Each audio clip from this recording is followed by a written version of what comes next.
Glory be to the holy name of God. யோவான் புத்தகம் 3ஆம் அதிகாரம் 2ஆம் வசனம் 3ஆம் வசனம். The book of 1 John chapter 1 verse 2 and 3. பிரியமானவர்களே, இப்பொழுது தேவனுடைய பிள்ளைகளாய் இருக்கிறோம், இனி எவ்விதமாம் இருப்போம் என்று இன்னும் வெளிப்படவில்லை. ஆகிலும் அவர் வெளிப்படும்போது அவர் இருக்கிற வண்ணமாகவே நாம் அவரை தரிசிப்பதினால் அவருக்கு ஒப்பாயிருப்போம் என்று அறிந்திருக்கிறோம். அவர் மேல் இப்படிப்பட்ட நம்பிக்கை வைத்திருக்கிறவன் எவனும் அவர் சுத்தமுள்ளவராய் இருக்கிறது போல தன்னையும் சுத்திகரித்துக் கொள்ளுகிறான். அவர் வெளிப்படும்போது அவர் இருக்கிற வண்ணமாகவே அவரை தரிசிப்பதினால் அவருக்கு ஒப்பாயிருப்போம் என்கிற நம்பிக்கை உள்ளவர்கள் மாத்திரம்தான் அவர் சுத்தமுள்ளவராய் இருக்கிறது போல தங்களை சுத்திகரித்துக் கொள்கிறார்கள். Only those who have the hope that they will be able to see the Lord Jesus Christ as he is in midair, they will purify themselves as he is pure.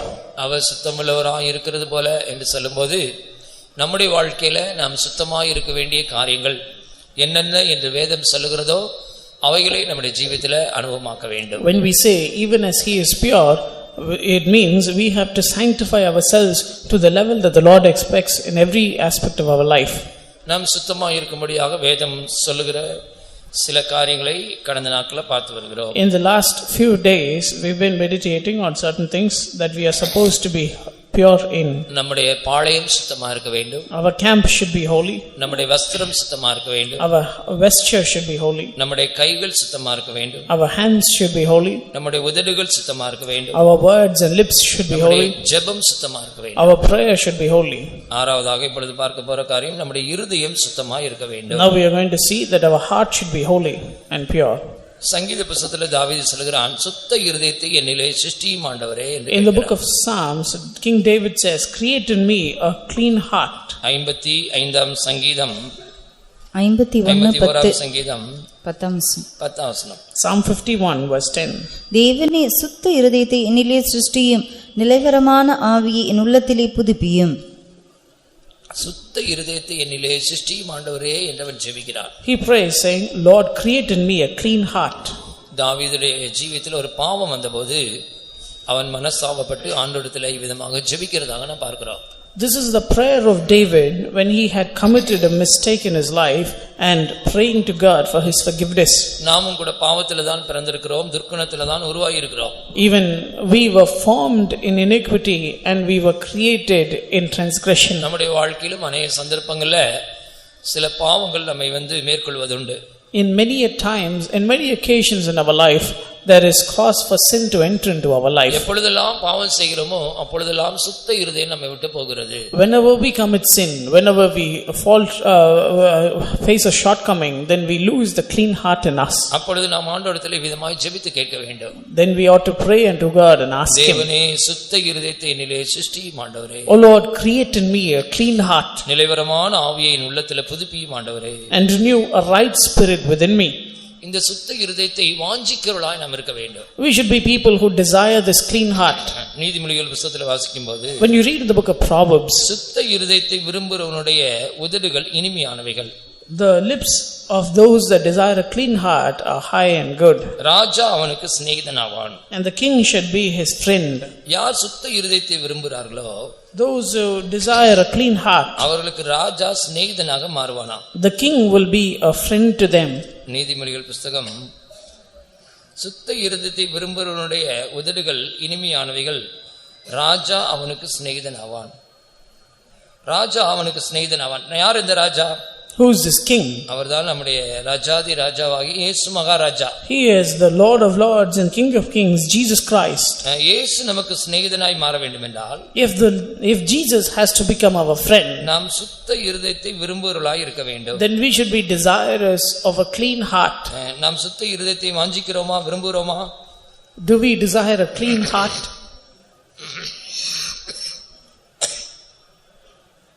சுத்த இருதயத்தை வாஞ்சிக்கிறவர்கள், விரும்புகிறவர்கள், அவர்கள் ராஜாதி ராஜாவாகிய இயேசுவை தங்களுக்கு சிநேகிதராக மாற்றிக் கொள்கிறார்கள். They that desire a clean heart, they make the Lord God, Jesus Christ, their friend.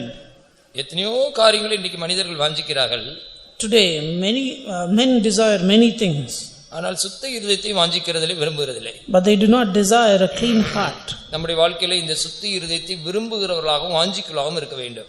In our life we should desire a clean heart. நீதிமொழிகள் புத்தகத்துல சுத்த இருதயத்தை விரும்புகிறவர்களாக வாஞ்சிக்கிறவர்களாக இருக்கிறோமா? 22:11 படிங்க. சுத்த இருதயத்தை விரும்புகிறவனுடைய உதடுகள் இனிமையானவைகள், ராஜா சுத்த இருதயத்தை விரும்புகிறவனுடைய உதடுகள் இனிமையானவைகள், ராஜா அவனுக்கு சிநேகிதன் ஆவான். 22:11 விதமாய் வாசிக்கிறோம். This is what we read in 22:11.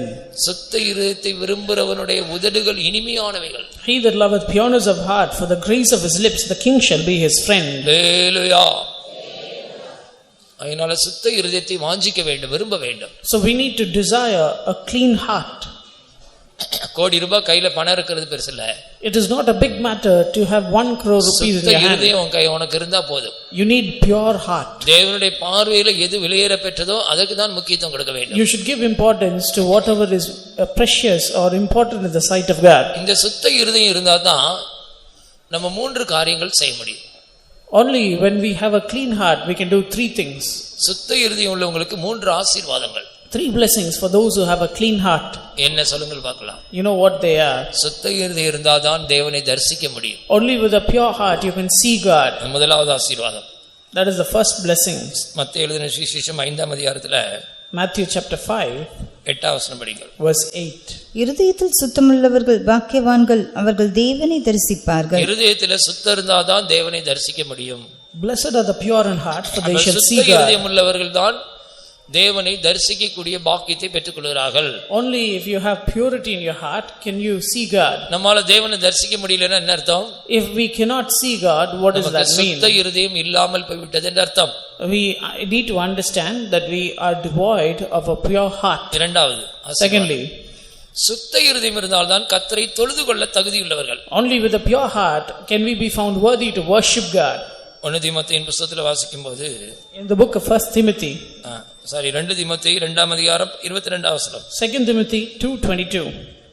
அன்றியும் பாளையத்துக்குரிய இச்சைகளுக்கு நீ விலகியோடி சுத்த இருதயத்தோட கர்த்தரை தொழுது கொள்கிறவர்களுடனே, சுத்த இருதயத்தோட கர்த்தரை தொழுதுள்ளவர்களுடனே நீதியையும் விசுவாசத்தையும் அன்பையும் சமாதானத்தையும் அடையும்படி நாடு. சுத்த இருதயத்தோடு கர்த்தரை தொழுதுள்ளவர்களுடனே, With them that call on the Lord out of a pure heart. அப்ப சுத்த இருதயத்தோடு கர்த்தரை தொழுதுகிறவர் ஒரு கூட்டம் இருக்கிறார்கள். So there is a group of people who seek the Lord with a pure heart. அவர்களோடு நாம் சேர்ந்து கொள்ள வேண்டும். We need to join together with them. அவர்களோடு சேர்ந்து கொண்டு Joining with them, நீதியையும் விசுவாசத்தையும் அன்பையும் சமாதானத்தையும் அடையும்படி நாட வேண்டும்.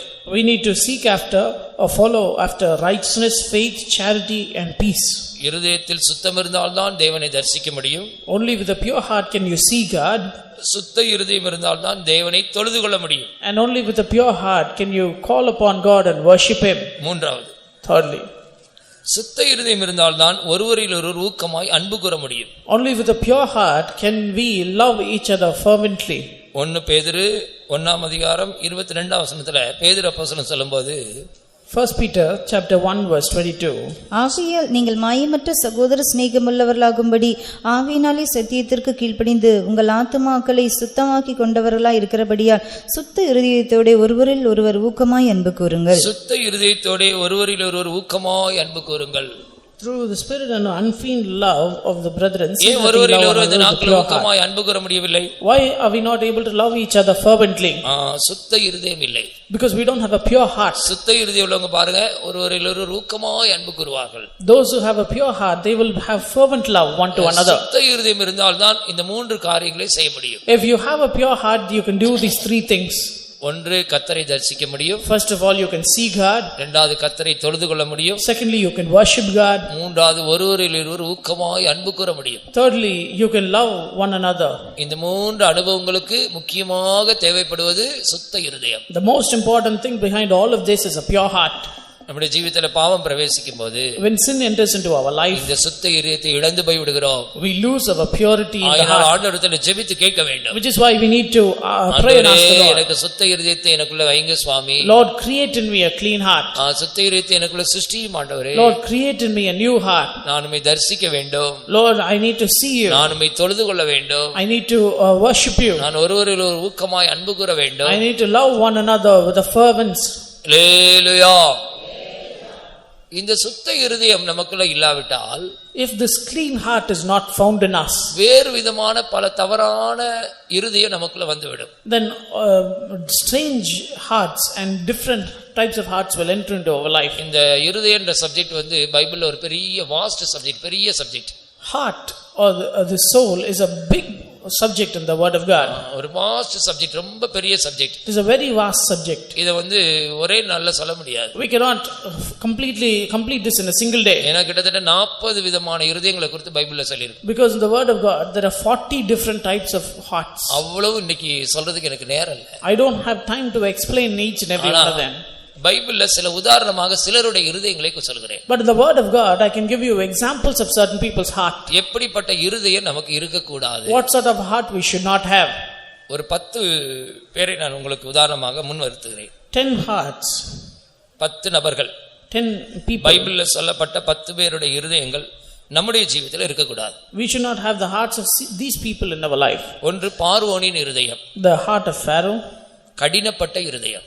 it is hardened. இரண்டாவது ஏலியின் இருதயம், Eli's heart, தத்தளிக்கிற இருதயம். it is troubled. மூணாவது நாபாலின் இருதயம், The heart of Nabal, தனக்குள்ளே செத்து போன இருதயம். it was dead within him. அடுத்து வழுவி போகிற இருதயம். Then the heart that was slides away, இஸ்ரவேல் ஜனங்களுடைய இருதயம். the children of Israel. பழிவாங்கும் இருதயம், The heart to take revenge, ஏசாவின் இருதயம். the heart of Esau. அவமதிக்கிற இருதயம், The heart that despises, மீகாலின் இருதயம்.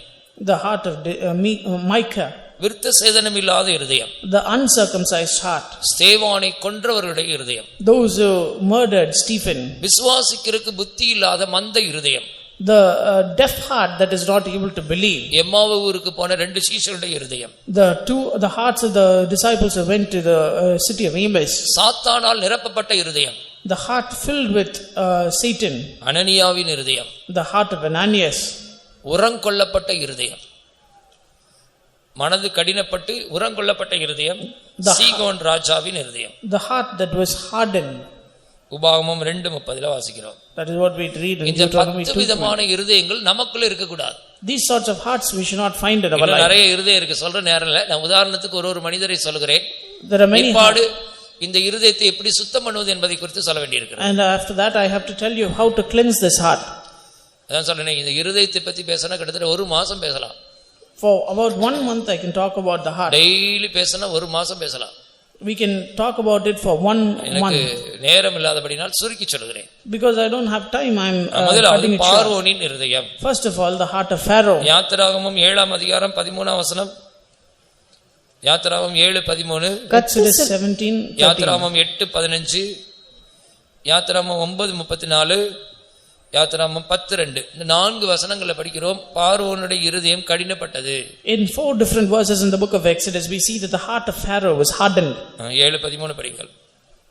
கர்த்தர் சொல்லியிருந்தபடி பார்வோனின் இருதயம் கடினப்பட்டது, அவர்களுக்கு செவி கொடாமற் போனான். பார்வோனுடைய இருதயம் கடினப்பட்ட இருதயம். The heart of Pharaoh was a hardened heart. ஏன் இவனுடைய இருதயம் கடினப்பட்டது? Why was his heart hardened? தேவ ஜனங்களை ஆராதனை செய்ய போக விட மாட்டேன் என்று சொல்லி தடுத்தபடினார். Because he hindered the children of Israel to go and worship God. தேவன் யார் என்று கேட்கிறார். He asked, who was God? யாத்திராகமம் புத்தகத்தில் வாசிக்கும்போது, when you read in the book of Exodus 5ஆம் அதிகாரம் 2ஆம் வசனம், chapter 5 verse 2, கர்த்தரின் வார்த்தையை கேட்கிறதுக்கு அவர் யார்? நான் கர்த்தரை அறியேன். அதற்கு பார்வோன், நான் இஸ்ரவேலை போகவிட கர்த்தரின் வார்த்தையை கேட்கிறதற்கு அவர் யார்? நான் கர்த்தரை அறியேன், நான் இஸ்ரவேலை போக விடுவதில்லை என்றான். கர்த்தர் யார் கேட்கிற கேள்வியை பாருங்க. Who is God? கர்த்தரை நான் அறியேன். I know not God. நான் தேவ ஜனங்களை போக விட மாட்டேன். I will not allow the children of Israel to go. இதான் அவனுடைய standard. This is his standard. நீ கர்த்தரை அறியாத ஒரு மனுஷனா இருந்தால், if you are a man who does not know God, ஜீவனுள்ள தேவனை குறித்து அறிகிற அறிவு உனக்கு இல்லாவிட்டால், if you don't have the knowledge of the living God, கர்த்தருடைய வார்த்தையை நீ கேட்காமல் போய்விட்டால், if you don't hear the word of God, தேவ ஜனங்களுடைய ஆராதனை செய்ய போறதுக்கு நீ ஒரு தடையாக இருந்தால், if you are a hindrance for the children of God to worship, நீதான் அந்த பார்வோன். you are that Pharaoh.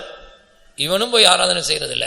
Neither is he going to worship. ஜீவனுள்ள தேவனையே முதலாவது அறியவில்லை. He does not know the Lord. தேவ ஜனங்கள் ஆராதனை செய்ய போகிறதற்கு முன் தடையா இருக்கிறார். And he is a hindrance for the children of God to go and worship God. தேவ ஜனங்களை சித்திரவதைப்படுத்தினார். He caused a lot of torment for the children of Israel. அவன் என்ன சொல்கிறான் பாருங்கள். See what he says. வாசிங்கள் 9ஆம் வசனம். அந்த மனிதர் மேல் முன்னிலும் அதிகமாக வேலையை சுமத்துங்கள், அதில் அவர்கள் கஷ்டப்படட்டும். Give them work more than they had previously so that they can suffer. அந்த மனிதர் மேல் முன்னிலும் அதிக வேலையை சுமத்துங்கள், அதில் அவர்கள் கஷ்டப்படட்டும், வீண் வார்த்தைகளுக்கு அவர்கள் செவி கொடுக்க விடாதிருங்கள் என்று கட்டளையிட்டான். அவர்கள் கஷ்டப்படட்டும். தேவ ஜனங்களை துன்பப்படுத்துகிறவன். He is making the children of God to suffer. தேவ ஜனங்களை கஷ்டப்படுத்துகிறவன். He is making the children of God to suffer. தேவ ஜனங்களை வேதனைப்படுத்துகிறவன். He is making them troubled. தேவ ஜனங்களை அடிமைப்படுத்தி வைத்திருக்கிறவன். He has brought them under bondage. தேவ சமூகத்துக்கு போய் ஆராதிக்க விடாதவன். He does not allow them to go and worship God. கர்த்தருக்கு பண்டிகை கூட அனுமதிக்காதவன். He is not allowing them to go and have a festival for God. கர்த்தரை அறியாதவன். He does not know God. கர்த்தருடைய வார்த்தைக்கு கீழ்ப்படியாதவன். He does not obey the word of God. அதனால் தான் அவனுடைய இருதயம் கடினப்பட்டு போயிட்டது. Which is why his heart was hardened. நம்முடைய வாழ்க்கையில் இப்படி பார்வோனின் சுபாவங்கள் இருக்கிறதா? Do we have the nature of Pharaoh in our life? நம்முடைய இருதயம் சுத்தமான இருதயமாய் மாற வேண்டும் என்றால் இந்த கடின இருதயத்தை எடுத்து போடுங்கள். If our heart has to be clean, then we should remove the hardness in it. ஏன் கடினமான இருதயம் வருகிறது தெரியுமா? You know why a hard heart comes? எபிரேயர் 3ஆம் அதிகாரத்தில் படிக்கிறோம், பாவத்தின் வஞ்சனையினால் இருதயம் கடினப்பட்டு போகாதபடிக்கு எச்சரிக்கையாயிருங்கள். In Hebrews chapter 3 we see that because of deceitful of sin the heart should not become hardened. எபிரேயர் 3:13 படிங்கள். Hebrews 3:13.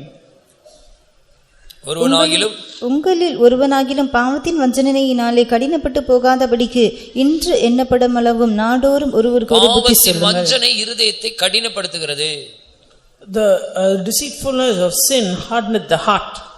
சில நேரம் பாவம் செய்யும்போது தொடக்கத்துல கொஞ்சம் உணர்வு இருக்கும்.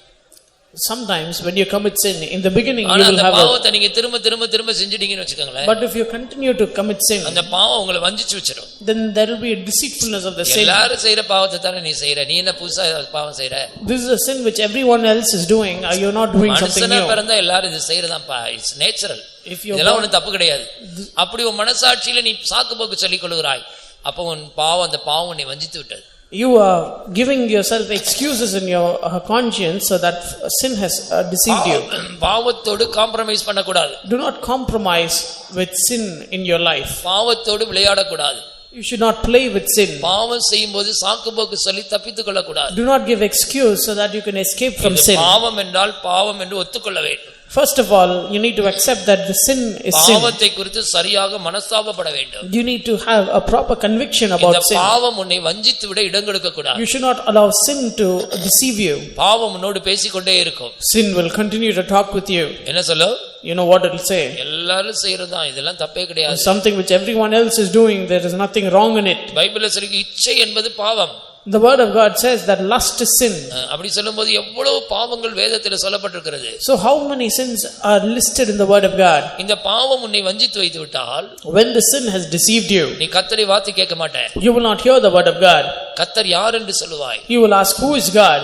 தேவ சமூகத்துக்கு நீ போக மாட்டே. You will not go to the presence of God. கூட்டங்களுக்கு போறது உனக்கு ரொம்ப கஷ்டமா இருக்கும். It will be very tough for you to go for the meetings. இதுதான் பார்வோனுடைய கடினப்பட்ட இருதயம். This is the hardened heart of Pharaoh. இந்த இருதயம் இருந்தால் நாம் சுத்த இதயத்தோடு கர்த்தரை தொழுது கொள்ள முடியாது. If you have this heart, you cannot worship God with a clean heart.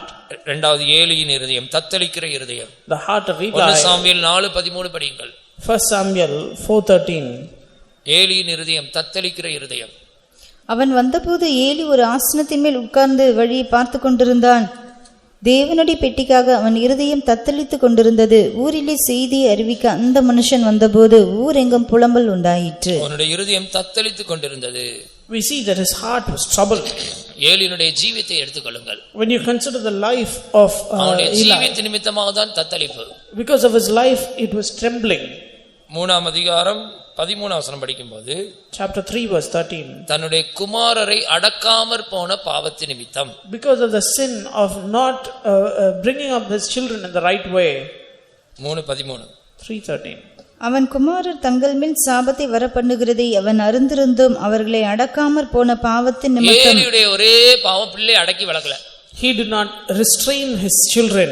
அவனுடைய இருதயம் தத்தளிக்கிற இருதயமாய் போய்விட்டது. His heart became a heart that trembled. நல்ல விளங்கிக் கொள்ளுங்கள், தத்தளிக்கிற இருதயம் ஏலிக்கு இருந்ததுக்கு காரணம் அவன் பிள்ளைகளை சரியாக அடக்கி வளர்க்கவில்லை. Eli did not restrain his children. Because of that his heart had to tremble. அவனுடைய குமாரர் பேலியாளின் மக்களாய் இருந்தார்கள். His children, his sons were the sons of Belial. அவர்கள் கர்த்தரை அறியவில்லை. They did not know God. துன்மார்க்கமான செயல்களை ஆசரிப்பு கூடாரத்தில் செய்து கொண்டிருக்கிறார்கள். They were easily doing all sorts of wickedness in the temple of God. இஸ்ரவேல் ஜனங்கள் இடறி போறதுக்கு ஒரு காரணமாய் மாறிவிட்டார்கள். They were a reason for the children of Israel to offend. அவருடைய பொல்லாத நடக்கைகளை ஜனங்கள் கண்டு இடறி போனார்கள். Because of their evil works, the children of Israel were offended. இஸ்ரவேல் ஜனங்கள் எல்லாரும் அவருடைய பொல்லாத நடக்கைகளை வந்து இப்பொழுது ஏலியிட்ட சொல்லுகிறார்கள். And all the children of Israel, they came and complained about the evil ways to Eli.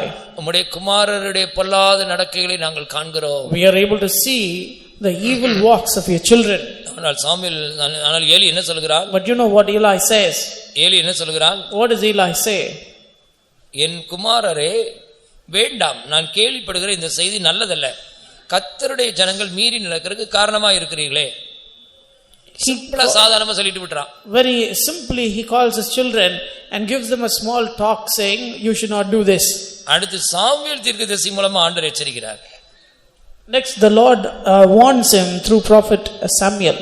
1 Samuel 3ஆம் அதிகாரத்துல சாமுவேல் குட்டி பிள்ளை, அந்த குட்டி பையன் மூலமா ஆண்டவர் வந்து ஏலியினுடைய குமாரர்கள் செய்த பாவத்தை எல்லாம் எச்சரிக்கிறார். Samuel was a small boy, and through that small boy the Lord is warning Eli about the sins of his own sons.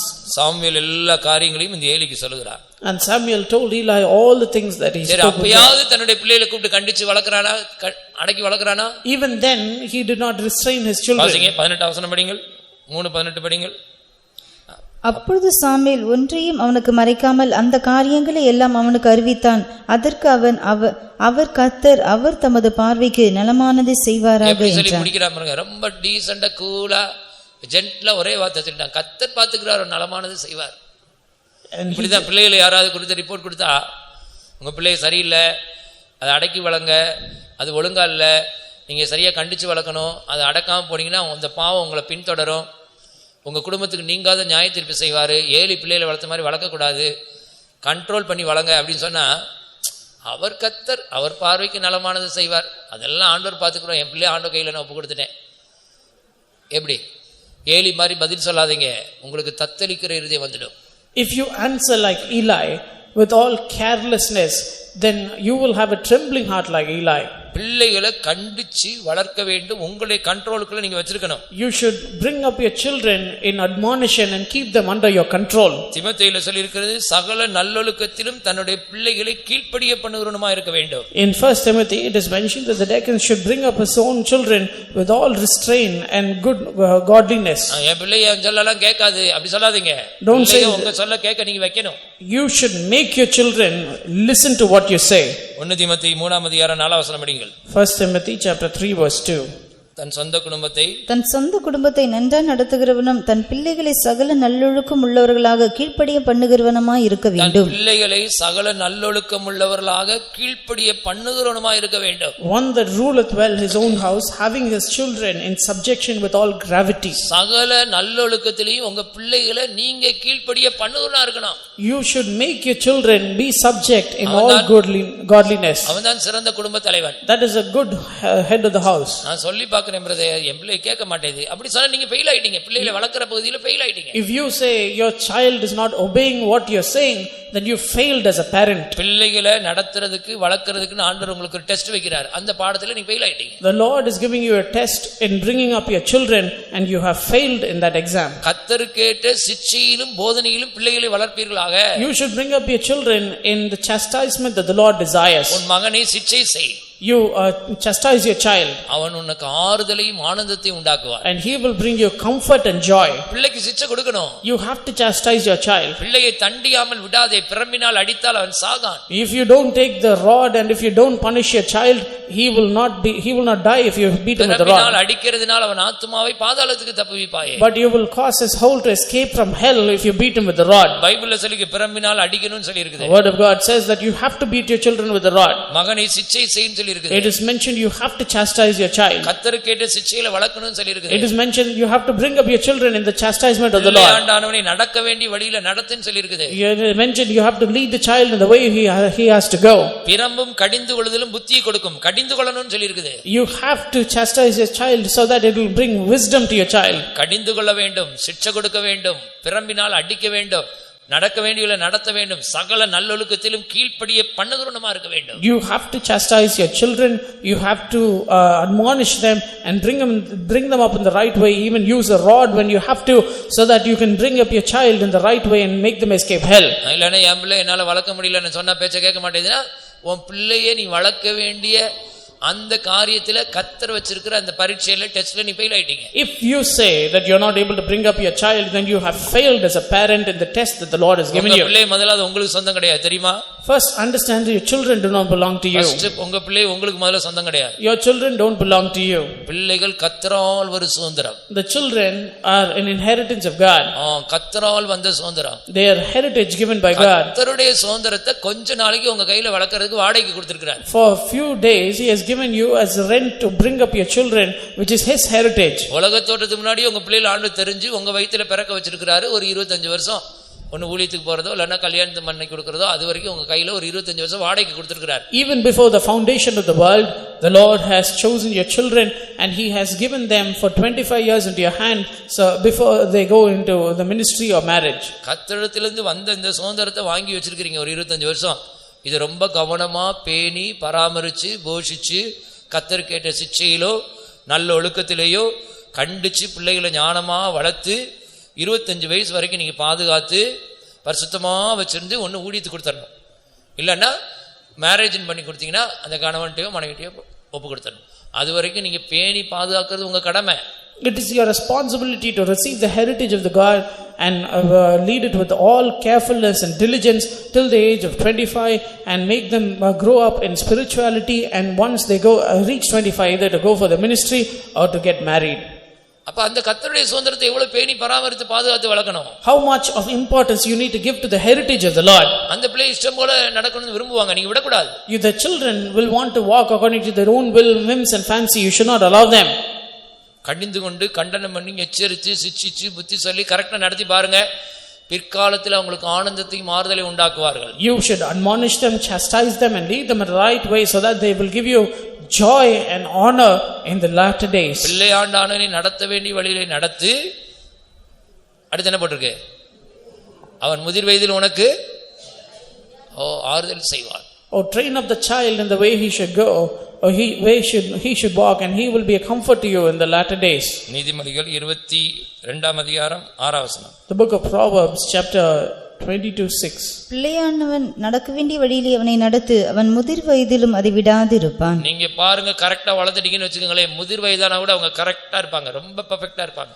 Even if you train up the child in the right way at the young age, they will be very good even when they grow older. உலகத்திலே பழமொழி இருக்கு, 5 வளையாது 50 வளையாது. Even in the world there is a proverb, that which does not bend in 5 will not bend in 50. கரெக்டா நீங்க வளர்க்க பிரகாரம் வளர்க்கணும். Eli பிள்ளை வளர்த்த மாதிரி வளர்த்தீங்கன்னா உங்க குடும்பத்துக்கு நீங்காத நியாய தீர்ப்பு செய்வார், தத்தளிக்கிற இருதயம் தான் உண்டாகும். If you bring up your children like Eli did, then your house will have a huge judgment and it will be full of problems. என்றும் நீங்காத நியாய தீர்ப்பு செய்வாராம். The Lord will do a judgment that will never be removed from the house. பிள்ளைகளை சரியா அடக்கி வளர்க்கலனா என்றும் நீங்காத நியாய தீர்ப்பு பெற்றோர்களுக்கு ஆண்டவர் செய்வார். If you don't train up the child in the right way or admonish them in the right way, then the Lord will do a judgment that will never be removed from the house. Eli திடீர்னு படறி விழுந்து கீழே விழுந்து மல்லாக்க விழுந்து செத்து போயிட்டான். All of a sudden Eli died having his neck been broken. தத்தளிக்கிற இருதயம் வந்தது, கடைசில சடுதியான மரணம் வந்தது. He had a trembling heart and he had a sudden death. கரெக்ட்டா பிள்ளைகளை வளர்த்தீங்கன்னா இது கர்த்தருடைய சுதந்திரம், அதனால கவனமா நீங்க வளர்க்கும்போது ஆண்டவர் உங்களை ஆசீர்வதிப்பார். But if you bring up your child in the right way, because it is the heritage of the Lord, then the Lord will bless you for that. உங்களுக்கு தத்தளிக்கிற இருதயம் இருக்காது. You will not have a trembling heart, இளைப்பாறுதலான இருதயம் இருக்கும். but rather you will have a heart of rest and comfort. உனக்கு ஆனந்தத்தையும் ஆறுதலையும் உண்டாக்கும். உங்களுடைய இருதயம் ஆறுதலா இருக்கும். You should chastise your child and bring them up so that there is joy in your life. செய்து ஏலி பிள்ளை வளர்த்த மாதிரி வளர்க்காதீங்க. Do not bring up your children like Eli did. காலையில 4 மணிக்கு எந்திரிச்சு ஸ்தோத்திரம் பண்ண வைங்க. You should make them wake up at 4 a.m. and praise God. 5 அதிகாரம் படிக்காம சாப்பாடு காலையில கொடுக்காதீங்க. Without reading 5 chapters, don't give them food in the morning. Bible study காத்திருப்பட எல்லா கூட்டத்துக்கும் கையோட பிள்ளைகளை பிடிச்சு கூட்டிட்டு வாங்க. Bring your children along with you for all the Bible studies and tarrying meetings. சனிக்கிழமை நைட் எல்லாம் பிள்ளைகளோட போய் தங்கி ஜெபம் பண்ணுங்க. All night you stay in the faith home and pray along with your children. Night பிள்ளைகளை வச்சு குடும்ப ஜெபம் பண்ணிட்டு படுங்க. You have your family prayer with your children. இந்த பிள்ளை எங்க போறது யாரோட பழகுறாங்க ரொம்ப கவனமா கவனிச்சிட்டே இருங்க. Be very careful about the acquaintance of your children, where they go to, with whom they indulge and speak. பிள்ளைகளுக்கு செல்போன் வாங்கி கொடுக்காதீங்க. Do not buy a cell phone for your children. TV பார்க்க விடாதீங்க. Don't allow them to watch TV. ஸ்ட்ரிக்ட்டா வளர்த்து பாருங்க, அந்த பிள்ளைகளுடைய எதிர்காலம் சூப்பரா இருக்கும். Bring them up with all strictness, then their future will be very bright. அடுத்து மூன்றாவது நாபாலின் இருதயம். The heart of Nabal. தனக்குள்ளே செத்து போன இருதயம். It was a heart that was 1 dead Samuel within himself. 25:37 படியுங்கள். 1 Samuel 25:37. 1 சாமுவேல் 25:37. 1 Samuel 25:37. பொழுது விடிந்து நாபாலின் வெறி தெளிந்த பின்பு அவன் மனைவி இந்த வர்த்தமானங்களை அவனுக்கு அறிவித்தாள். அப்பொழுது அவன் இருதயம் அவனுக்குள்ளே செத்து அவன் கல்லை போல் ஆனான். அவனுடைய இருதயம் அவனுக்குள்ளே செத்து அவன் கல்லை போல் ஆனான். His heart died within him and he became as a stone. தனக்குள்ளே செத்து போனது அவனுடைய இருதயம். His heart was dead within him. அவன் கல்லை போல மாறினான். And it became like a stone. கர்த்தர் நாபாலை வாதித்ததினால் Because the Lord smote Nabal. ஏறக்குறைய 10 நாளைக்கு பின்பு அவன் செத்தான். For about after 10 days he died. முதல் இருதயம் கல்லை போல மாறுது, கடைசியில் ஆண்டவர் வாதிக்கிறாரு. 10 நாள்ல chapter close. The first his heart becomes a stone, then the Lord smites him and he dies. ஏன் இந்த நாபாலுடைய இருதயம் செத்த போன இருதயமா மாறுச்சு? Why did the heart of Nabal die? அவனுடைய சுபாவங்களை எடுத்து பாருங்கள். When you consider his character. 1 Samuel 25:14 வசனத்துல தாவீதின் மனுஷர்கள் சுக செய்தி விசாரிக்க போகும்போது இவன் அவங்க மேல சீறுகிறான். சீறுகிற பாம்பு மாதிரி சீறுகிறான். 1 Samuel chapter 25 verse 14 we see that he railed upon the messengers of David. 14 வசனம். அப்பொழுது வேலைக்காரரில் ஒருவன் நாபாலுடைய மனைவியாகிய அபிகாயிலை நோக்கி, இதோ நம்முடைய எஜமானுடைய சுக செய்தி விசாரிக்க தாவீது வனாந்தரத்திலிருந்து ஆட்களை அனுப்பினான், அவர்கள் பேரில் அவர் சீறினார். அவர்கள் பேரில் அவர் சீறினார். He railed on them. சீறுகிற சுபாவம் இருக்குதா? Do you have the nature of railing? சிலர் பாருங்களே பயங்கரமா சீறி பேசுவாங்க. Some people will rail all the time. கோபம், மூர்க்கம், எரிச்சல், அகங்காரம், துணிகரம், இருமாப்பு, பகை எல்லாம் வச்சுக்கிட்டு அப்படி சீறி பாம்பு சீற மாதிரி சீருவாங்க. They will have anger, all kinds of malice, and they will be full of anger as if a snake is full of anger. மாம்சத்தின் கிரியை, மாம்சீக சுபாவம். It shows the works of the flesh and the nature of the flesh. அவன் சீறுகிறவனாய் காணப்பட்டான். He is a railer. அப்ப பயங்கரமான மூர்க்க சுபாவம் உள்ளவன். He is full of anger. அதே 25 அதிகாரம் 17 வசனம் படிக்கும்போது chapter 25 verse 17 அவன் பேலியாளின் மகன் என்று சொல்லப்படுகிறது. He is called a son of Belial. கர்த்தரை அறியவில்லை. பேலியாளின் மகன்னா கர்த்தரை அறியவில்லை. A son of Belial does not know God. 17 வசனம். இவரோ இப்பொழுதும் நீர் செய்ய வேண்டியதை கவனித்து பாரும். நம்முடைய எஜமான் மேலும் அவருடைய வீட்டார் யாவர் மேலும் நிச்சயமாய் ஒரு பொல்லாப்பு வருகிறதா இருக்கிறது. இவரோ ஒருவரும் தம்மோட பேசக்கூடாதபடிக்கு பேலியாளின் மகனாய் இருக்கிறார். யார் அவன்கிட்ட போய் பேச முடியாதான், அப்படிப்பட்ட யாரும் நெருங்க முடியாத பேலியாளின் மகனாய் இருந்திருக்கிறார். He was a son of Belial to whom nobody could go and approach or speak. சிலர் அப்படி இருப்பாங்க, யாரும் அவன்கிட்ட பேசவே முடியாது, நெருங்கவே முடியாது. Some people will be like that. They will be so mischievous. கர்த்தரை அறியாத பேலியாளின் மகனாய் இருந்திருக்கிறார். He was a son of Belial whom the Lord who did not know God. அவருடைய மனைவியே சொல்கிறான் பாருங்க 25 அதிகாரம் 25 வசனத்துல. In verse 25 his own wife confesses about him. என் ஆண்டவனாகிய நீர் நாபால் என்னும் இந்த பேலியாளின் மனுஷனை ஒரு பொருட்டாக எண்ண வேண்டாம். அபிகாயில் சொல்கிறார், என் புருஷன் ஒரு பேலியாளின் மனுஷன், அவனை ஒரு பொருட்டாக எண்ண வேண்டாம். அவன் பெயர் எப்படியோ அப்படியே அவனும் இருக்கிறான். அவன் பெயர் நாபால், அவனுக்கு பைத்தியமும் இருக்கிறது. உம்முடைய அடியாளாகிய நானோ என் ஆண்டவன் அனுப்பின வாலிபரை காணவில்லை. அவன் பேர் நாபால், அவனுக்கு பைத்தியமும் இருக்கிறது.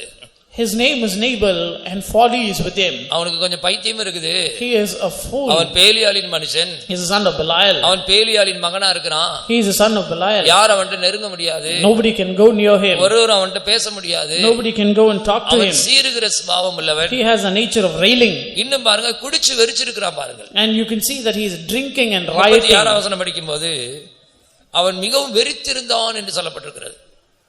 வெறி என்பது மாம்சத்தின் கிரியை. He was drunken. 36 Abigail Nabal இடத்தில் வந்தபோது இதோ ராஜ விருந்துக்கு ஒப்பான ஒரு விருந்து அவன் வீட்டிலே நடந்தது. அவன் இருதயம் களித்திருந்தது, அவன் மிகவும் வெறித்திருந்தான். He was very drunken. நல்ல மதுபானம் குடிச்சு நல்ல ஐயா full போதையில இருக்கிறார். He was full of drinks. மிகவும் வெறித்திருந்தார். He was very drunken. இதெல்லாம் சுபாவங்களும் சேர்ந்து ஒட்டுமொத்தமா அக்கிரமத்தில பூர்ணப்பட்ட மாதிரி அவனுடைய இருதயம் கல்லாகி போயிடுச்சு. His heart became stony because it was perfected in all sin. இப்படிதான் अनेகர் கூட காணப்படுகிறார்கள். This is the life of many people. அநேகருடைய இருதயம் தங்களுக்குள்ளே செத்து போய் விட்டது. Many people's hearts, the heart has been dead within them. நாபாலுடைய சுபாவங்கள் தான் அவனுடைய இருதயத்தை செத்து போன இருதயமாக மாற்றி விட்டது. The nature of Nabal or the character of Nabal had made his heart to be dead within it. இந்த நாபாலுடைய சுபாவங்கள் நமக்குள்ள இருக்குதா? Do we have the nature of Nabal in us? யாரை கண்டாலும் சீரி கோபப்பட்டு பேசி எரிஞ்சு பேசுறீங்களா? Are you railing against everyone? யாரும் உங்கள்ட்ட நெருங்க முடியாத அளவுக்கு சீறி எரிஞ்சு விழுகிறவங்களா இருக்கீங்களா? Are you people who rail after others so that they cannot come or approach into you? கர்த்தரை அறியாத பேலியாளின் மக்களா இருக்கீங்களா? Are you the sons of Belial who do not know God? பைத்தியம் சிலர் பிடிச்ச மாதிரி நடந்துக்கிறீங்களா? Are you living a life as if you are full of folly? மிகுந்த வெறி உங்களுக்கு திடீர்னு வருதா? Do you have a lot of railing in you? இந்த நாபாலை போல ஜீவியம் இருந்தால் நம்முடைய இருதயம் நமக்குள்ள செத்து போய் இருக்குதுன்னு அர்த்தம். If you have a heart like Nabal, then you need to understand that your heart is dead within you. அடுத்து நான்காவது வழுவி போகிற இருதயம். The heart that slips away. எபிரேயர் 3:10 இஸ்ரவேல் ஜனங்களை குறித்து சொல்லி இருக்கிறது, அவருடைய இருதயம் வழுவி போகிற இருதயமாக இருந்தது. Hebrews 3:10. ஆதலால் நான் அந்த சந்ததியை ஆலோசித்து அவர்கள் எப்போதும் வழுவி போகிற இருதயமுள்ள ஜனம் என்றும் என்னுடைய வழிகளை அறியாதவர்கள் என்றும் சொல்லி. அவர்கள் எப்போதும் வழுவி போகிற இருதயமுடையவர்கள். They always err in their heart. என்னுடைய வழிகளை அவர்கள் அறியாதவர்கள். They know not my way. வழுவி போகிற இருதயம் என்ன அர்த்தம் தெரியுமா? Oh, you know what is the meaning of the heart? எடுத்த தீர்மானத்துல உறுதியா இருக்கிறது இல்ல. Not being firm in the determination that you've taken. இஸ்ரவேல் ஜனங்கள் மோசேயினுடைய நடத்திப்பின் கீழே எகிப்தை விட்டு வெளியில வந்தாங்க, கானானை நோக்கி பிரயாணம் பண்ணி போய் கொண்டிருக்கிறார்கள். The children of Israel have left Egypt and they are going along with Moses to the land of Canaan. ஆனால் சில சோதனைகள் பரீட்சைகள் வந்தபோது, but when there were trials and temptations, அவங்களுடைய இருதயம் வழுவி போகிற இருதயமாய் மாறிவிட்டது. then their heart started to err, that is they lost any sorts of steadiness. அப்போஸ்தலர் 7:39 தங்கள் இருதயத்திலே எகிப்துக்கு திரும்பினார்கள்னு சொல்லியிருக்கிறார். Acts chapter 7 verse 37, we see that their heart turned to Egypt. அதனால தான் அவருடைய இருதயம் வழுவி போகிற இருதயம் என்று சொல்லப்பட்டிருக்கிறது. Which is why their heart is வனாந்தரம், இருதயமோ எகிப்து. வந்தது வனாந்தரம், they come to the wilderness, இருதயமோ Egypt, but their heart is in Egypt. அப்போஸ்தலர் 6:39. Acts 6:39. sorry 7:39. 7:39. இவனுக்கு நம்முடைய பிதாக்கள் கீழ்ப்படிய மனதாய் இராமல் இவனை தள்ளிவிட்டு தங்கள் இருதயங்களில் எகிப்துக்கு திரும்பினார்கள். அதனால தான் அவங்களுடைய இருதயம் வழுவி போகிற இருதயமா இருந்தது என்று சொல்லப்பட்டிருக்கிறது. Their hearts turned back to Egypt, which is why we say that their heart is a heart that is slipping away. வனாந்தரத்துக்கு வந்துருச்சு இருதயம், ஆனா இப்ப அது வழுவி எகிப்துக்கு திரும்பி போயிட்டு இருக்குது. The heart had come to the wilderness, but now it had erred and it is going back to Egypt. சிலர் அப்படி கூட சொல்றது பார்த்திருக்கீங்களா? நான் விசுவாசியா இருக்கு முன்னாடி நான் உலகத்தானா இருந்தது போலே நான் இருந்திருக்கலாமே, திரும்பவும் இந்த பழைய வாழ்க்கைக்கு போகிறார்கள். Some people say it would have been better if I was still a worldly man. They still want to go back to their old life. விட்டு வந்ததான பாவ இன்பங்களை நினைத்து பார்க்கிறார்கள். They still think about the sins and the pleasures of sins that they have left behind. எகிப்தில கிரயமில்லாமல் சாப்பிட்ட மச்சங்கள், வெங்காயங்கள், வெள்ளை பூண்டுகள் எல்லாம் கொமட்டி காயில நினைச்சிட்டு இருக்காங்க. They think about the cucumbers, the onions, the fishes that they had without any price in the land of Egypt. இறைச்சி பாத்திரங்கள்ல உட்கார்ந்து சாப்பிட்டோமே அதெல்லாம் நினைச்சு பார்க்கறாங்க. They think about how they were sitting around the flesh. நீங்க சும்மா வேலை செய்யறதுக்கு விட்டுறலாம்ல, இங்க கொண்டு வந்து சாகடிக்கிறீங்களே. They say you have brought us here to kill us, you could have left us there to work there. எகிப்திற்கு வேலை செய்ய எங்களை சும்மா விட்டுவிடும் என்று சொன்னோம் அல்லவா? Didn't we say you leave us alone so that we can work for the Egyptians? இந்த வனாந்தரத்தில் எங்களை சாகவா கொண்டு வந்தீர்? Have you brought us into the wilderness to kill us? மோசேட்டையும் ஆரோன்டையும் கேள்வி மேல கேள்வி கேக்குறாங்க. They're asking question after question to both வனாந்தரத்தில் Moses வந்த and Aaron. சோதனைகளை அவளால் சகிக்க முடியவில்லை. They were not able to bear the tribulation and the trials in the wilderness. தேவனுடைய நடத்திப்பை விளங்கிக் கொள்ள முடியவில்லை. They were not able to understand the leading of God. அவர் விட்டு வந்த இந்த எகிப்து தான் அவளுக்கு பெரிய காரியமாய் தெரிந்தது. The Egypt they had forsaken was greater for them. இதுபோல நம்முடைய வாழ்க்கையில விட்டு விட்டு வந்ததான பழைய பாவ வாழ்க்கைக்கு அப்பப்ப திரும்புறோமா? Even in our life, do we return to the sinful life that we have left behind? யோசித்து பாருங்கள். Just try to think ஒரு back. காலத்துல நல்லா அந்த பாவம் செஞ்சேன், அங்க போனேன், இங்க போனேன், அதை செஞ்சேன், இதை செஞ்சேன், இப்ப அதெல்லாம் செய்ய முடியலையே, திரும்பவும் செய்யலாமா? அது என்ன அலைபாயுதா? In the days past, I committed this sin and that sin. I went here and there.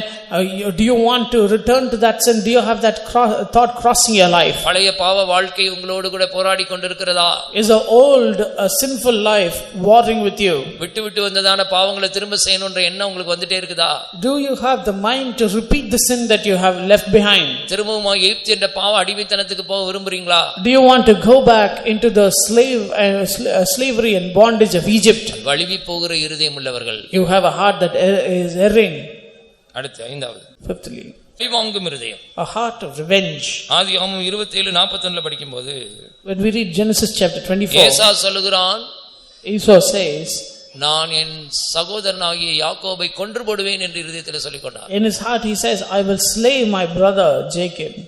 யாக்கோபை தன் தகப்பன் ஆசீர்வதித்ததின் நிமித்தம் ஏசா யாக்கோபை பகைத்து, என் தகப்பனுக்காக துக்கிக்கும் நாட்கள் சீக்கிரமாய் வரும், அப்பொழுது என் சகோதரனாகிய யாக்கோபை கொன்று போடுவேன் என்று ஏசா தன் இருதயத்திலே சொல்லிக் கொண்டான். ஏசா தன்னுடைய இருதயத்திலே பழிவாங்கும்படியாக சொல்லிக் கொண்ட காரியம் என்ன?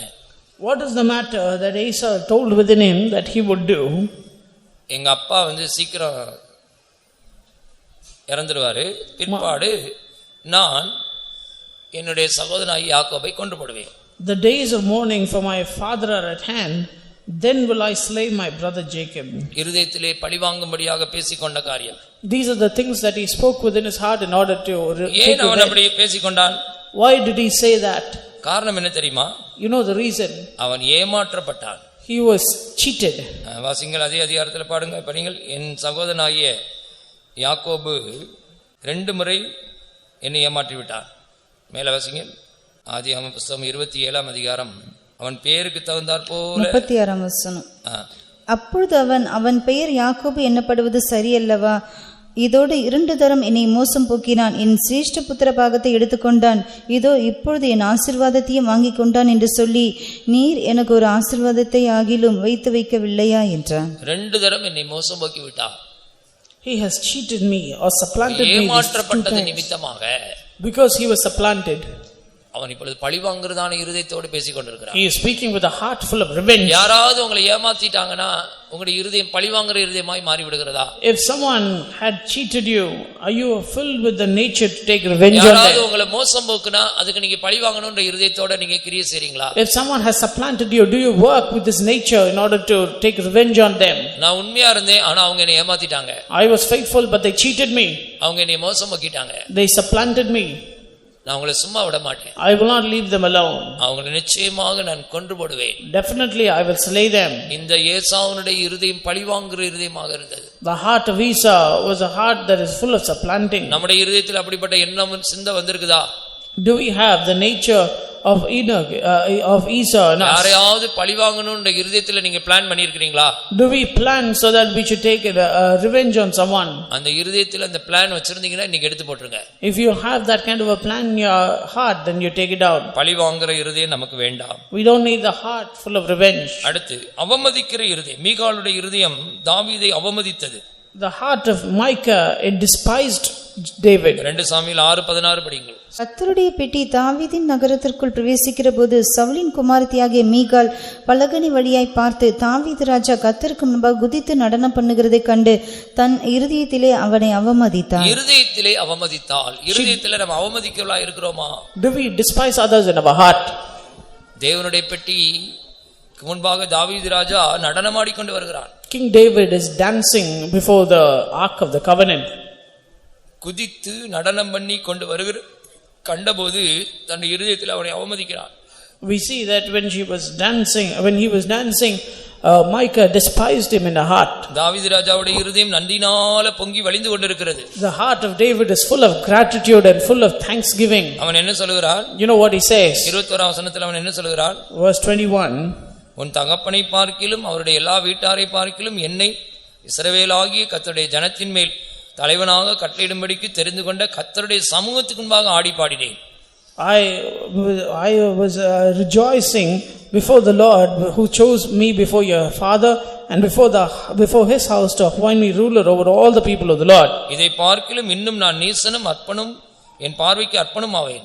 I will yet be more vile than thus and will be base in mine own sight. அவனுக்குள்ள தாழ்மையான ஒரு இருதயம் இருந்தது. And he said he had a heart of humility. அவனுக்குள்ள ஒரு நன்றியுள்ள இருதயம் இருந்தது. He had a heart of gratitude. அவனுடைய இருதயம் தேவ அன்பினால பொங்கி வழிந்து கொண்டிருந்தது. His heart was overflowing with the love of God. ஆனால் இந்த ஆவிக்குரிய காரியங்கள் எல்லாம் துச்சமாக நினைச்சு இந்த மீகால் தன்னுடைய இருதயத்தில் அவனை அவமதிக்கிறான். But Micah considers all the spiritual things very cheap.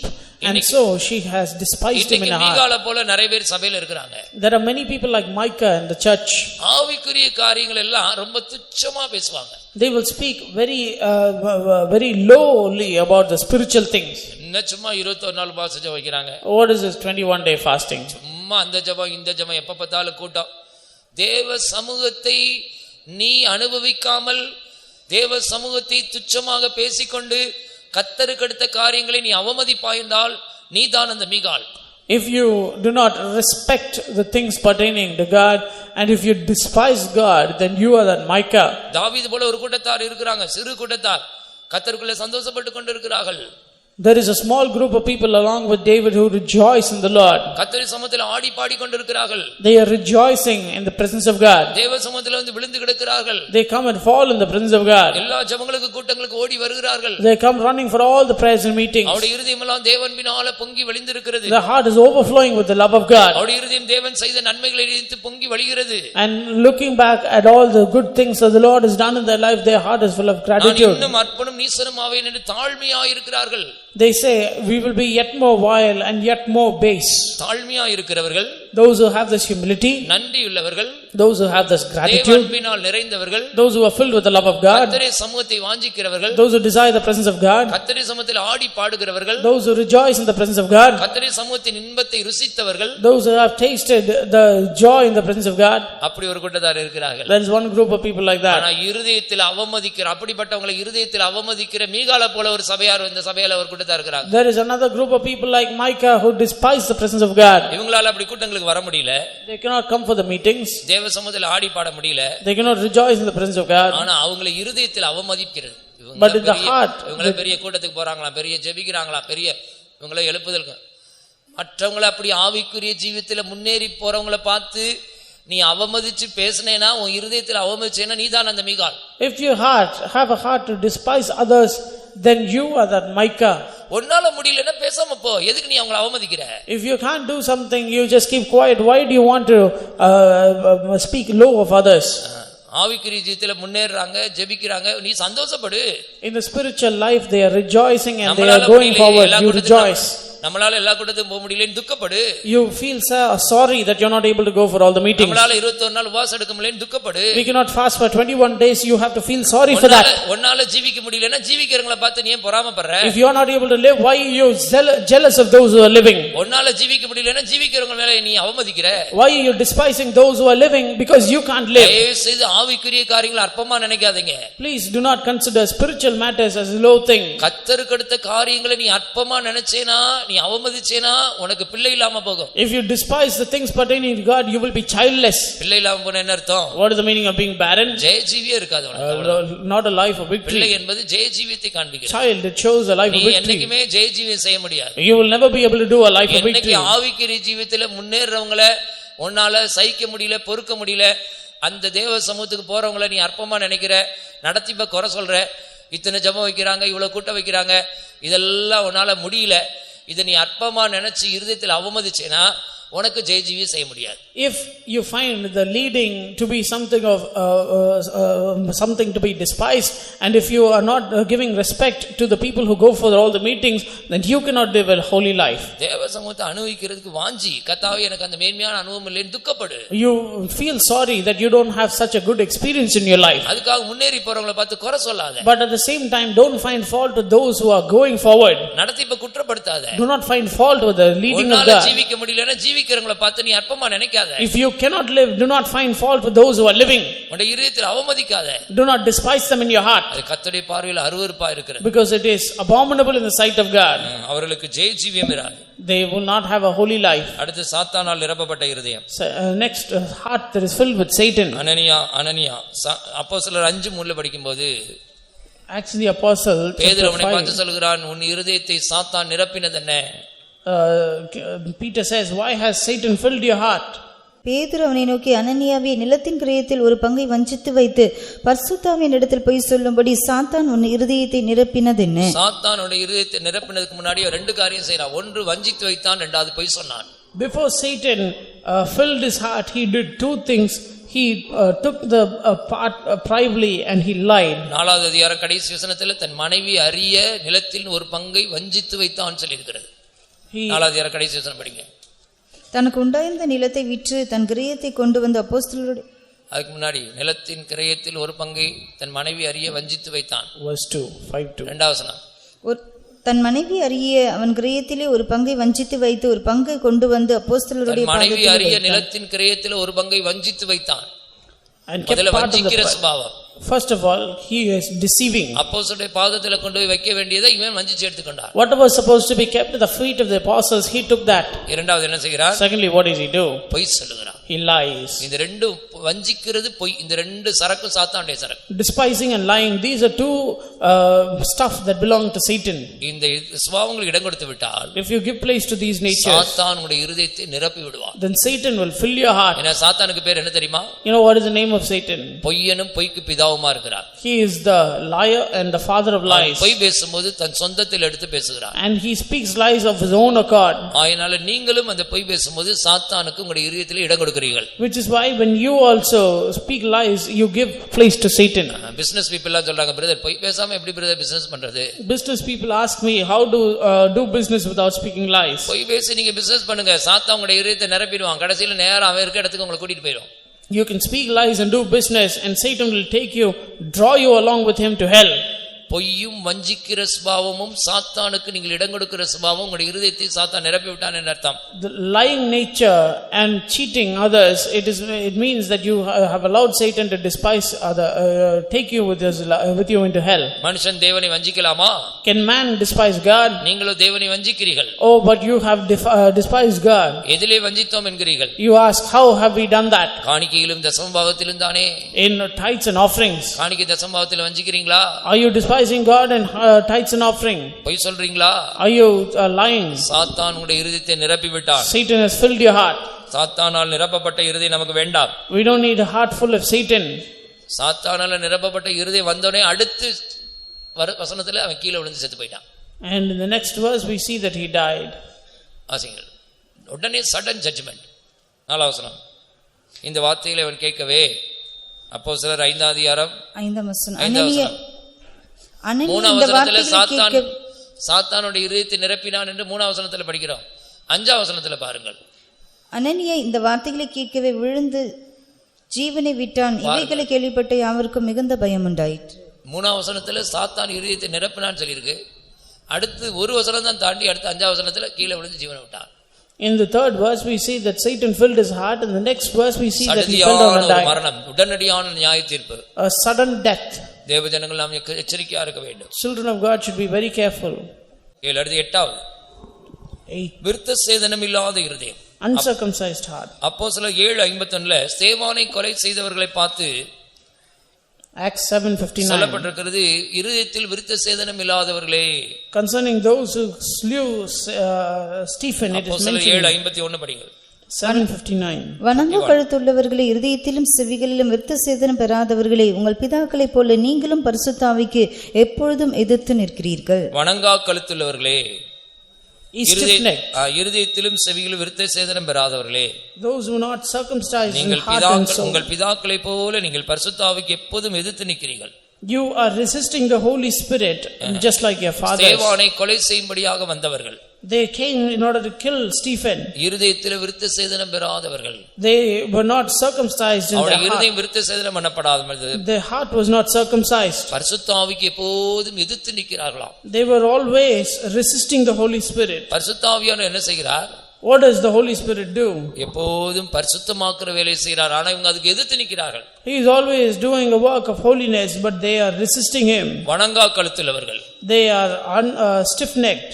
பிடிவாத சுபாவம் உள்ளவர்கள். They have a nature of stubbornness. தான் என்ற ஆணவம் உள்ளவர்கள். They have a nature of I. கீழ்ப்படியாதவர்கள். They don't obey. இணங்கி போகாதவர்கள். They don't contend. வணங்கா கழுத்துள்ள சுபாவம். They have a stiff-necked nature. இருதயத்தில் விருத்த சேதனம் இல்லை என்றால் என்ன அர்த்தம்? What do you mean if you say the heart is not circumcised? தேவனை முழு இருதயத்தோடு நேசிக்கவில்லை. They have not loved the Lord with their whole heart. அன்புக்கு இடம் கொடுத்து விட்டார்கள்.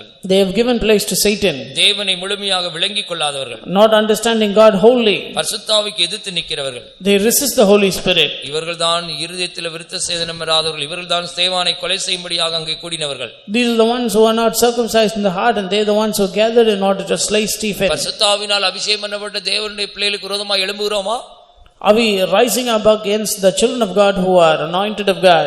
ஸ்தேவானுக்கு விரோதமாக அன்றைக்கு கூடினது போல தேவனால் அபிஷேகம் பண்ணப்பட்டவர்களுக்கு விரோதமாக நாம் எழும்புகிறோமா? Are we rising up against those who are anointed of God just like they did against Stephen? நம்முடைய இருதயம் விருத்த சேதனம் இல்லாத இருதயமாக இருக்கிறது என்பதை விளங்கிக் கொள்ளுங்கள். We need to understand that our heart is uncircumcised. அடுத்து 9வது, Ninthly, விசுவாசிக்கிறதுக்கு புத்தி இல்லாத மந்த இருதயம். a deaf heart full of unbelief. லூக்கா 24:25 எம்மா ஊருக்கு போன 2 சீஷருடைய இருதயத்தை குறித்து படிக்கிறோம். Luke 24, we read about the two disciples who went with Jesus to the city of Emmaus. Luca 24:25. Luke 24:25. அப்பொழுது அவர் அவர்களை நோக்கி, தீர்க்கதரிசிகள் சொன்ன யாவையும் விசுவாசிக்கிறதற்கு புத்தி இல்லாத மந்த இருதயம் உள்ளவர்களே. தீர்க்கதரிசிகள் சொன்னவைகளை விசுவாசிக்கிறதுக்கு புத்தி இல்லாத மந்த இருதயம் உள்ளவர்களே. O ye of deaf heart, not being able to believe the things written by the எத்தனையோ தீர்க்கதரிசனங்கள் சொல்லப்பட்டிருக்கிறது. There are many prophecies mentioned in the word of God. தீர்க்கதரிசிகள் ஆவியானவருடைய ஏவுதலின் மூலமாக எத்தனையோ தீர்க்கதரிசனங்களை சொல்லி இருக்கிறார்கள். Out of the inspiration of the Holy Spirit, many prophets have prophesied many prophecies. இந்த தீர்க்கதரிசனங்களை எல்லாம் விசுவாசிக்கிறீங்களா? Are you able to believe all the prophecy? இந்த ஆண்டவருடைய வார்த்தைகளை நம்புறீங்களா? Are you believing the word of God? இந்த தீர்க்கதரிசன வசனங்கள்லாம் நீங்க ஆம் என்று ஆமென் என்று ஏற்றுக்கொள்கிறீர்களா? Are you saying amen to all the verses? இயேசு கிறிஸ்துவை குறித்து சொல்லப்பட்ட தீர்க்கதரிசனங்களை அவர்கள் நம்பவில்லை. They do not accept, they do not believe the prophecy about Jesus. அதனால தான் இந்த 2 எம்மாவுக்கு போற சீஷரை பார்த்து இயேசு சொல்கிறார், விசுவாசிக்கிறவங்களுக்கு புத்தி இல்லையா? Looking unto the two people who went to Emmaus, Jesus says, மந்த இருதயமா இருக்குதா? Is your heart so dull? என்ன குறித்து தான் ஏற்கனவே தீர்க்கதரிசிகள் சொல்லி இருக்காங்களே. Haven't the prophets already told these things about me? நான் பாடுபட வேண்டும், சிலுவையில் அறையப்பட வேண்டும், 3ஆம் நாள் உயிரோடு எழும்ப வேண்டும், என்னை குறித்து தான் பைபிள்ல சொல்லி இருக்குதே. நீங்க ஒழுங்கா பைபிள் படிக்கிறது இல்லையா? Haven't you read in the word of God that I should suffer, I should be crucified and then I will rise up on the third day? என்னை குறித்து எழுதியிருக்கிற தீர்க்கதரிசனங்கள் நிறைவேறும்படியாக தான் இதெல்லாம் சம்பவித்தது. All these happened so that it can be, all the prophecies concerning me can be fulfilled. அந்த தீர்க்கதரிசனத்தின் நிறைவேறுதலாக தான் நான் இப்பொழுது உயிரோடு எழும்பி வந்திருக்கிறேன். Because the fulfillment of the prophecies, I am alive today. என்னை உங்களால விசுவாசிக்க முடியலையா? Are you not able to believe this? உங்களுடைய இருதயங்களில் சந்தேகங்கள் எழும்புகிறது என்ன? Why is there doubts in your heart? சந்தேகம், அவிசுவாசம் எல்லாம் அவர்களுக்குள்ள வந்தது. புத்தி இல்லாத மந்த இருதயமாய் போய்விட்டது. They had doubts and questions in their heart because their heart was full of dullness and unbelief. அநேகருக்கு அப்படிப்பட்ட புத்தி இல்லாத மந்த இருதயம் இருக்கு. ஆண்டவர் இயேசு இன்றைக்கு ஜீவிக்கிறார் என்ற நம்பிக்கை இல்லை. Many people have this kind of a deaf heart and dull heart, not being able to believe that Jesus is alive. தெளிந்த இயேசு எனக்காக ஜீவிக்கிறார். Resurrected Jesus is living for me. நேற்று இன்றும் என்றும் மாறாதவர். He is unchanging yesterday, today and forever. ஜீவிக்கிறார். And he is living even today. மரித்தேன், சதா காலங்களில் உயிரோடு இருக்கிறேன். I am dead, yet am I alive forevermore. என்று சொன்ன இயேசு இன்றைக்கும் எனக்காக ஜீவிக்கிறார். Jesus who said that is alive even today for me. காணாதிருந்து விசுவாசிகள் பாக்கியவான்கள். It is better for those who have not seen and still நீங்களும் believe. நானும் அந்த விசுவாசம் உள்ள இருதயம் நமக்கு இருக்க வேண்டும். We need to have a heart of belief. விசுவாசிக்கிறதுக்கு புத்தி இல்லாத மந்த இருதயம் நமக்குள்ள இருக்க கூடாது. We should not have a dull heart of unbelief. தேவன் ஒருவர் உண்டு என்று விசுவாசியுங்கள். We need to trust and believe that there is a இயேசு God. மரித்தோரிலிருந்து உயிர்த்தெழுந்தார் என்று விசுவாசியுங்கள். You believe that Jesus rose up from the dead. இயேசு இன்றும் ஜீவிக்கிறார் என்று விசுவாசியுங்கள். Believe that Jesus is alive even today. நேற்றும் இன்றும் என்று மாறாத இயேசு எனக்காக ஜீவிக்கிறார் என்று விசுவாசியுங்கள். Jesus who is unchanging yesterday and today and forever is alive even today for me. Believe that. ஹல்லேலூயா. 10வது இருதயம் 10th heart. சீகோனுடைய இருதயம். உபாகமம் 2:30 வாசிக்கும்போது உரங்கொள்ளப்பட்ட இருதயம் என்று வாசிக்கிறோம். We see that it is an obstinate heart. உபாகமம் 2:30 படியுங்கள். Deuteronomy 2:30. ஆனாலும் தன் தேசத்தை கடந்து போகும்படி எஸ்போனின் ராஜாவாகிய சீகோன் நமக்கு உத்தரவு கொடுக்கவில்லை. இந்நாளில் இருக்கிறது போல உன் தேவனாகிய கர்த்தர் அவனை உன் கையில் ஒப்புக்கொடுக்கும்படி அவன் மனதை கடினப்படுத்தி அவன் இருதயத்தை உரங்கொள்ள பண்ணியிருந்தார். அவன் மனதை கடினப்படுத்தி அவன் இருதயத்தை உரங்கொள்ள பண்ணியிருந்தார். The Lord made his heart obstinate and hardened his spirit. யாரவன்? Who is he? அவன்தான் சீகோன். He is Sihon. அடுத்த வசனத்துல சொல்லி இருக்கிறது அவன் தேவ ஜனங்களுக்கு விரோதமாக யுத்தம் பண்ண புறப்பட்டு வந்தான் என்று. We see that he came to war against the children of Israel. 2:32 படிங்கள். சீகோன் தன்னுடைய எல்லா ஜனங்களோட கூட நம்மோடு யுத்தம் பண்ண புறப்பட்டு யாகேசிலே வந்தான். நம்மோட யுத்தம் பண்ண புறப்பட்டு யாகாசிலே வந்தான். நம்மோடு கூட யுத்தம் பண்ண வருகிறவர்கள். These are the people who come to fight the war against us. யுத்தம் பண்ண வருகிறவர்கள் தான் சீகோனின் ஆவியுள்ளவர்கள். These are the powers that come to fight against us. நல்லா விளங்கிக்கங்க. அபிஷேகம் பண்ணப்பட்ட ஊழியக்காரங்க விசுவாசிகளோட நீங்க யுத்தம் பண்ண போயிட்டீங்கன்னா நீங்க தான் அந்த சீகோன். If you go to fight the war against the spirit baptized servants of God and the believers, you are that Sihon. உங்களுடைய இருதயம் உரங்கொள்ளப்பட்டிருக்கிறது. Your heart has become obstinate. வேற ஆளே கிடைக்கலையா? ஊழியக்காரங்க தேவ ஜனங்களோட போய் யுத்தம் பண்றீங்க? Why you don't have anyone else? Why do you go and fight with the servants of God and the believers? யாரோடவே யுத்தம் பண்ண கூடாது. You should not fight with anyone. சீகோனின் ஆவி யுத்தம் பண்ணுகிற ஆவி. The nature of Sihon is to fight. தேவ ஜனங்களுக்கு விரோதமாக யுத்தம் பண்ண புறப்பட்டு வந்தார். They rose up to fight against the children of Israel. யுத்தங்களும் சண்டைகளும் எதனாலே உண்டாகிறது? Why is there fightings and wars? உங்கள் அவயவங்களிலே போசுகிற இச்சைகளினால் அல்லவா? Because of the lust that war in your members of the body. யாக்கோபு அப்போஸ்தலன் கேள்வி கேட்கிறார், பதில் அவரே சொல்கிறார். This is the question posed by James and it's a rhetorical question. There's an answer for that. யாக்கோபு 4ஆம் அதிகாரத்தில் வாசித்து பாருங்கள். You read James 4. யுத்தங்களும் சண்டைகளும் எதனாலே உங்களுக்குள்ள உண்டாகிறது? Why is there wars and fights? 4ஆம் அதிகாரம் chapter 4. 4ஆம் வசனம். 1ஆம் வசனம். 1ஆம் வசனம். உங்களுக்குள்ள யுத்தங்களும் சண்டைகளும் எதினாலே வருகிறது? எதனால யுத்தமும் சண்டை உங்களுக்குள்ள வருகிறது? உங்கள் அவயவங்களில் போர் செய்கிற இச்சைகளினால் அல்லவா? உங்கள் அவயவங்களிலே போர் செய்கிற இச்சைகளினால் அல்லவா? Isn't it because of the lust that war in your members of the body? அவயவங்களிலே போர் செய்கிற இச்சைகள் இருந்தால் நீங்கள் யுத்தமனுளாக தான் இருப்பீர்கள். If you have lust that war in your members, then you will be having this kind of a heart. அவனுடைய அவயவங்களில் என்ன இச்சை இருந்துச்சு? What was the lust in the members? இந்த தேசத்தை இஸ்ரவேல் ஜனங்கள் கடந்து போய் விட கூடாது. அவனுடைய ஆசை எல்லாம் கடந்து போக விட கூடாது. தடை பண்ண வேண்டும். He wanted to make sure the children of Israel do not cross this land. He wanted to அவனுடைய ஆசை இச்சை நிமித்தமாக அவன் போர் செய்ய வருகிறான். And he is fighting against them. இதுபோலதான் நம்முடைய அவயவங்களில் ஆசை இச்சைகள் இருந்தால், even in our life when we have these kinds of desires, ஜனங்களுக்கு விரோதமாக யுத்தமனுளாய் இருப்போம். then even we will be fighting against the children of God. அப்படிப்பட்டவருடைய இருதயம் உரங்கொள்ளப்பட்ட இருதயம். Their hearts are obstinate hearts.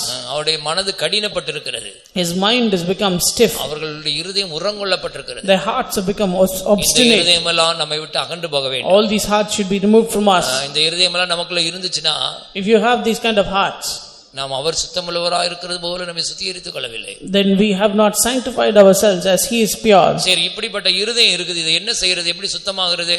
We have this kind of a heart. How do we cleanse it? நான் வசனம் மட்டும் சொல்கிறேன், நீங்கள் குறித்துக் கொள்ளுங்கள், படிக்க நேரம் இல்ல. 4 விதங்களில் இந்த இருதயம் சுத்திகரிக்கப்பட வேண்டும். I will just give you the verse, you can note it down. 4 விதங்களில் இந்த இருதயம் சுத்திகரிக்கப்பட வேண்டும். 4 ways the heart should be cleansed. ஒன்று, நம்முடைய இருதயத்தில் இயேசுவின் இரத்தம் தெளிக்கப்பட வேண்டும். First of all, the blood of Jesus should be sprinkled in our heart. எபிரேயருக்கு எழுதின நிருபம் 10ஆம் அதிகாரம் 22ஆம் வசனத்தில் படிக்கிறோம். துர்மனசாட்சி நீங்க தெளிக்கப்பட்ட இருதயம் உள்ளவர்களாகவும். Hebrews 10:22. அப்ப இருதயத்திலே இயேசுவின் இரத்தம் தெளிக்கப்பட வேண்டும். The blood of Jesus should be sprinkled in our heart. இரண்டாவது வசனத்தின் மூலமாக இந்த இருதயம் சுத்திகரிக்கப்பட வேண்டும். Secondly, the heart should be cleansed by the word of God. 119ஆம் சங்கீதத்திலே தாவீது சொல்கிறான், நான் பாவம் செய்யாதபடிக்கு இப்படி வசனத்தை என் இருதயத்திலே வைத்து வைத்தேன். Psalm 119 we read that I have kept your word in my heart so that I cannot sin. 119:11 வாசிக்கிறோம். That is what we read in 119 ஆண்டவருடைய வசனம் உன் verse 11. இருதயத்திலே இருந்துச்சுனா நீ பாவம் செய்ய மாட்டாய், உன் இருதயம் சுத்திகரிக்கப்படும். When you have the word of God in your heart, then you will not sin and your heart will be cleansed. மூன்றாவது ஆவியினாலே உன் இருதயம் சுத்திகரிக்கப்படுகிறது. Thirdly, the heart should be cleansed by the Spirit. 1 பேதுருவின் புத்தகம் 1ஆம் அதிகாரத்திலே வாசிக்கும்போது The book of 1 Peter chapter 1 22ஆம் வசனத்திலே ஆவியினாலே சத்தியத்துக்கு கீழ்ப்படிந்து உங்களுடைய ஆத்துமாக்களை, ஆத்துமான்றது இருதயம், இருதயம் தங்குற ஆத்துமா தங்குற இடம் இருதயம், ஆத்துமாக்களை சுத்தமாக்கி கொண்டவளாய் இருக்கிறபடியால், because you have cleansed yourself through the Spirit. ஆவி ஆத்துமாவுடைய இருப்பிடம் இருதயம். The place of the soul is the heart. Habitation of a soul is a heart. அப்ப நம்முடைய ஆத்துமாவை கர்த்தர் அவருடைய ஆவியினால சுத்திகரிக்கிறார். And the soul is cleansed by the Spirit of God. ஒன்று அவருடைய இரத்தம், First of all his blood, இரண்டாவது அவருடைய வசனம், his word, மூன்றாவது அவருடைய ஆவி, his spirit, நான்காவது fourthly. அப்போஸ்தலர் நடபடிகளை படிக்கும்போது விசுவாசத்தினாலே அவருடைய இருதயத்தை சுத்தமாக்குறார். In the book of Acts of the Apostle we see that the Lord cleanses the heart with faith. அப்போஸ்தலர் நடபடிகள் Acts of the Apostle, அவருடைய இருதயத்தை விசுவாசத்தினாலே சுத்தமாக்கி, the heart is அப்போஸ்தலர் cleansed with 15ஆம் faith. அதிகாரம் 9ஆம் வசனம், விசுவாசத்தினாலே அவருடைய இருதயங்களை அவர் சுத்தமாக்கி. You should allow the heart to be cleansed with faith. விசுவாசத்தினாலே அவருடைய இருதயங்களை சுத்தமாக்கி. The heart should be cleansed with faith. ஹல்லேலூயா. விசுவாசத்தினாலே அவருடைய இருதயங்களை சுத்தமாக்கினா விசுவாசத்தின் மூலமாக ஒரு சுத்திகரிப்பு உண்டாகிறது. Through faith there is a sanctification. எல்லார் கண்களை மூடுங்கள். Let's all close our eyes. கர்த்தர் அவருடைய இரத்தத்தினால சுத்திகரிக்கிறார். The Lord is cleansing with his blood, அவருடைய வசனத்தினால சுத்திகரிக்கிறார். with his word, அவருடைய ஆவியினால சுத்திகரிக்கிறார். with his spirit, விசுவாசத்தினால சுத்திகரிக்கிறார். with faith.